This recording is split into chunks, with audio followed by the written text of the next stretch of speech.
ইস, জুতাটা ছিঁড়ে গেল। বলছিলাম এখানে কি জুতা সেলাই করা যাবে? জি ম্যাডাম যাবে, আপনি বসুন, জুতোটা আমাকে দিন। এই ম্যাডাম, হয়ে গেছে। আচ্ছা, তোমার কত টাকা হয়েছে? 20 টাকা ম্যাডাম। ম্যাডাম কোনো সমস্যা হয়েছে? আসলে বাড়ি থেকে বের হওয়ার সময় একদমই খেয়াল করি না, আমার পার্সে একটা টাকাও নেই। কি করে যে তোমার টাকাটা দেই? ঠিক আছে ম্যাডাম, কোনো সমস্যা নেই, আপনি আগামীকাল এসে টাকাটা দিয়ে দিন। হাই। ও ম্যাডাম, তারপর বলুন কি অবস্থা, কেমন আছেন? এই তো ভালো, তোমার টাকাটা ফেরত দিতে আসলাম। কিন্তু ম্যাডাম আমার কাছে তো খুচরা নেই, আর আমি তো আপনার কাছে 70 টাকা পাবো।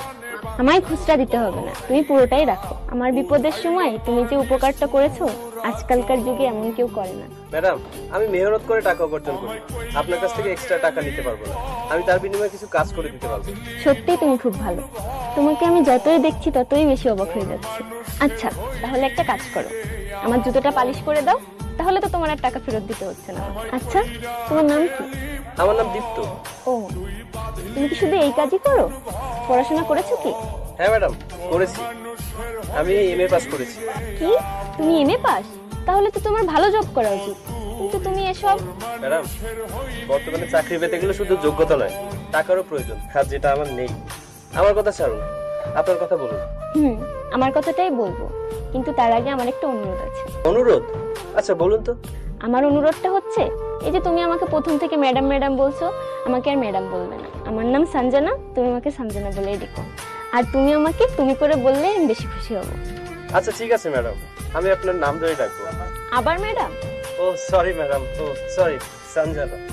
ও হ্যাঁ, আমরা কি ভালো বন্ধু হতে পারি? বন্ধু মানে? বন্ধু মানে আমরা কিভাবে?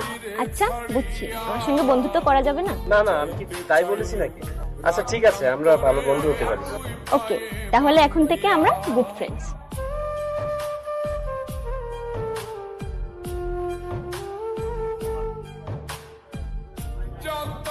আরে, এটা দীপ্ত না? এই দীপ্ত। আরে তুমি, তুমি এখানে? একে তুমি বলো, তুমি এখানে? এদিকে একটু কাজে গিয়েছিলাম, আর আমার বাড়িও তো এদিকে, কিন্তু তুমি বলো তুমি এখানে কি করছো? ও আচ্ছা, আমিও একটু দরকারে গিয়েছিলাম আমার বান্ধবীর বাসায়। আচ্ছা আচ্ছা, তোমার বাড়ির কাছেই যখন এসেছো, তাহলে চলো আমার বাড়ি থেকে ঘুরে আসি। আজ থাক, অন্য একদিন যাব। আচ্ছা ঠিক আছে, তাহলে তোমার যদি কোনো আর্জেন্ট কাজ না থাকে, তো আমাদের এলাকাটা তোমাকে ঘুরিয়ে দেখাই।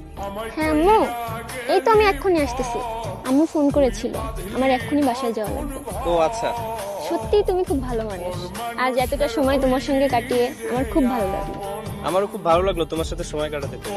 আসলে তোমার মতো বন্ধু পেয়ে নিজেকে ধন্য মনে করছি। আজ তাহলে আসি, তোমার সঙ্গে আবার দেখা হবে। আচ্ছা তাহলে যাও, সাবধানে যেও। কি ব্যাপার দীপ্ত, সব ঠিকঠাক আছে তো? আজ এত আর্জেন্ট ডাকলে কেন? সঞ্জনা, অনেকদিন ধরে একটা কথা বলবো বলে ভাবছিলাম, কিন্তু কি করে যে বলি। কি বলবে বলো? আসলে কথাটা যে কিভাবে বলবো বুঝে উঠতে পারছি না। তুমি এখনই বলো, না হলে অন্য দিনের মতো কাল বলবো কাল বলবো বলে চালিয়ে দিবে। আসলে তোমার আর আমার বন্ধুত্বটা অনেক দিনের, আর এই একসাথে পথ চলতে চলতে, কথা বলতে বলতে মনের অজান্তেই তোমাকে পছন্দ করে ফেলেছি। তোমার প্রতি একটা ফিলিংস তৈরি হয়েছে। মানে, তুমি কি বলতে চাচ্ছ? সঞ্জনা, আমি তোমাকে ভালোবেসে ফেলেছি। আমি জানি আমি অনেক গরিব, আমি তোমার যোগ্য না, কিন্তু বিশ্বাস করো আমি গরিব হলেও আমার মনটা অনেক ভালো। আমি তোমাকে অনেক সুখে রাখবো। কি? তোর সাহস কি করে হলো আমাকে ভালোবাসার কথা বলার? আমারই ভুল হয়েছে তোর মতো একটা গরিব মুচির সঙ্গে বন্ধুত্ব করে। করিস তুই মুচির কাজ, আর আছে তুই একটা ভাঙাচোরা বাড়ি, আবার আমাকে ভালোবাসার কথা বলিস? আমারই সবচেয়ে বড় ভুল হয়েছে তোর মতো একটা ছোট লোককে লাই দিয়ে মাথায় উঠানো। শোন, নিজের সামর্থ্য অনুযায়ী কোনো মেয়েকে ভালোবাসিস, বামুন হয়ে চাঁদে হাত দিতে আসিস। আজকের পর থেকে তোর এই লোভে ভরা মুখটা আমাকে আর দেখাবি না, চলে যা এখান থেকে। তুই মানে তুই এখানে? হ্যাঁ আমি। কেন অবাক লাগছে? সবকিছু কেমন ভুলে যাচ্ছে তাই তো? না, কিচ্ছু বলাচ্ছি না। তোর মতো একটা গরিব ভিখারি এত বড় কোম্পানির মালিক, এটা কোনোদিনও সম্ভব না। মালিকের চেয়ারে বসলে কেউ মালিক হয়ে যায় না, আর এটা তুই আমাকে বিশ্বাস করতে বলিস না। এই, গলা নামিয়ে কথা বল। আর হ্যাঁ, তোকে এই চেয়ারে বসার অনুমতি কে দিয়েছে? ওর স্ট্যান্ড আপ, উঠে দাঁড়া। সরি দীপ্ত, আমি বুঝতে পারিনি, আমাকে তুমি ক্ষমা করে দিও। তুমি তুমি কাকে বলছিস? আমি কি তোর বয়ফ্রেন্ড? কল মি স্যার, এখানে সবাই আমাকে স্যার বলে ডাকে। প্লিজ স্যার, সেদিনের ও আজকের ব্যবহারের জন্য আমি খুবই লজ্জিত, আমাকে আপনি ক্ষমা করে দিন। আপনার কাছে আমি ক্ষমা প্রার্থী, আমাকে প্লিজ চাকরিটা দিন, আমার চাকরিটা খুবই দরকার। আমার পারিবারিক এবং আর্থিক অবস্থা এখন সচ্ছল নেই, আমার বাবার চাকরিটা চলে গেছে, আর আমার মাও অনেক অসুস্থ, তাই আমার চাকরিটা অনেক দরকার। হাসাই নিলে আজ তুই নরম সুরে ক্ষমার গল্প শোনাচ্ছিস?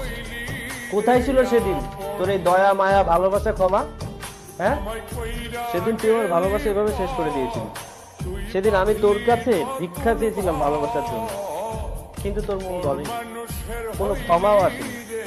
আর আজ হাসান, আর দেখ, মাত্র 2 মুঠো অন্যের জন্য তুই আমার কাছে এসেছিস চাকরি ভিক্ষা চাওয়ার জন্য।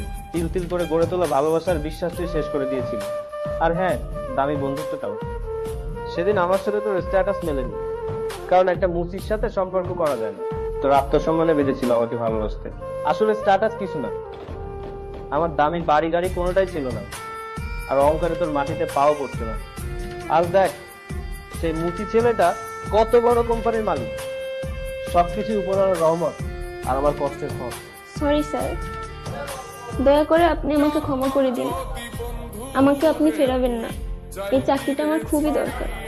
না রে, তোকে আমি ফিরাবো না, কারণ কুকুর যদি আমাকে কামড়ায় তাহলে নিশ্চয় আমিও কুকুরকে কামড়াবো। তাহলে কুকুর আর আমার ভিতরে পার্থক্য কোথায়? তোকে আমি চাকরিটা দেব, কিন্তু দেখ উপরওয়ালার কি লীলা খেলা, ভাগ্যের কি নির্মম পরিহাস। আজ থেকে তোকে আমার দয়ায় বেঁচে থাকতে হবে, আর আমার সাহায্যেই তোর পরিবারের মুখে 2 মুঠো অন্ন জুটবে। আর শোন, গরিব বলে কাউকে অবহেলা ছোট করিস না, কারণ কেউ জানে না কখন যে কাকে কার দরজায় গিয়ে দাঁড়াতে হয়। এটাই নিয়তি, আর নিয়তি বড়ই নিষ্ঠুর। You are in. আজ থেকে কোম্পানিতে জয়েন করিস, কাল থেকে চাকরিতে আসিস। আর হ্যাঁ, আমার অ্যাসিস্ট্যান্ট তোকে সবকিছু বুঝে দেবে, তুই এখন আসতে পারিস। আউট। মানুষের হইলি রে আপন, ও তুই পর মানুষের হইলি রে আপন।